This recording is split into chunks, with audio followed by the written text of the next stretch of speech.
All right, we are celebrating the in-home release of Marvel Studios' Ant-Man and the Wasp. I'm, of course, Lorraine Sink, joined by the one and only Hank Pym, a.k.a. real-life amazing actor Michael Douglas. Hello, sir. Hi, Lorraine. How are you? I'm great. How are you? I'm cool. I'm really excited to be here in the Marvel Den. Yeah, we're just chilling out in our little clubhouse. Hope I won't disappear. Ooh, well, you might shrink down. We'll wait and see. TBD.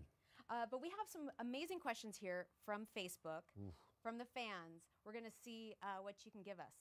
I'll try. Some sweet info. Okay, great.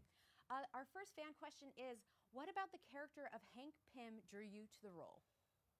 Well, nothing more, I should say, than my agents introducing me to Ant-Man. I confess I was not a huge comic book fan growing up. I too knew about Spider-Man. He was an early favorite. Well, I think because the kids, I'll get to your answer, I will. But I think kids, I can relate just to the swinging part of it. There are things that we could do as kids on trees and things like that, which you really appreciated what Spider-Man could do. There was some degree of credibility involved with it. And then the Hulk. Yeah. Hulk would probably be the next one. In any event, my agents came to me with the script of Ant-Man and playing the part of Hank Pym. And they brought the part to me with a certain amount of religious, almost on a silver platter, presenting, this, and I didn't quite understand it. But at the same time, I was handed by Marvel books of Ant-Man comics, going all the way back. So I kind of combination of reading the script of this movie, and then sort of seeing the legacy and the history of Hank Pym was very impressive. I had never done a green screen movie before, so I have to say, more than it being a Marvel film or Dr. Hank Pym, it was the idea of being involved in a green screen movie.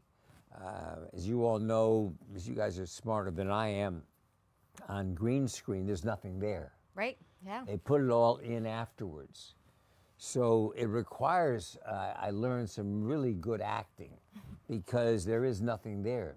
Yeah. So the director, in our case, Peyton Reed, who is our director, sort of says, okay, it's coming, there's a comet up there, and it's coming in, it's getting closer, closer, closer, closer, watching, and here it comes right there, and then it passes by.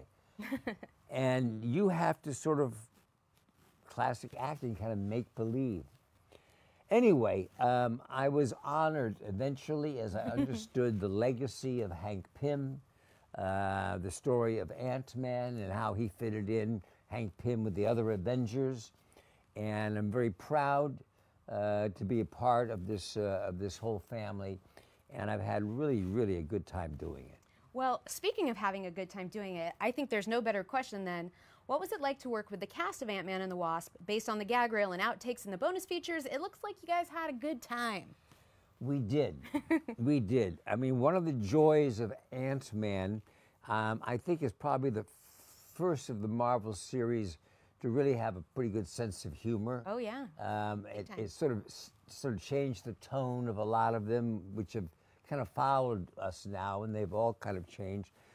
Paul Rudd is, he's funny. Yeah, he's inherently funny.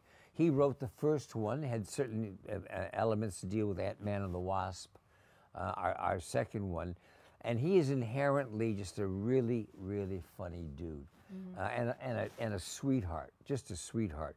He's very excited right now. He's from Kansas City, so his Kansas City Chiefs are doing quite well, I might add, even though they just lost to New England in football. Loves all the teams from Kansas City.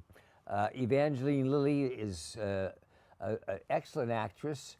I wasn't sure from Lost what to expect, but I could understand why Marvel brought her in, and she played a fabulous job as the Wasp.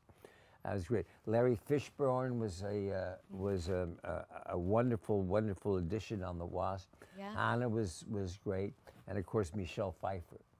Yeah. And if you told me in my lifetime that I would have a chance of acting with Michelle Pfeiffer and then we were pretending that we were 30 years younger. I mean, that was pretty special.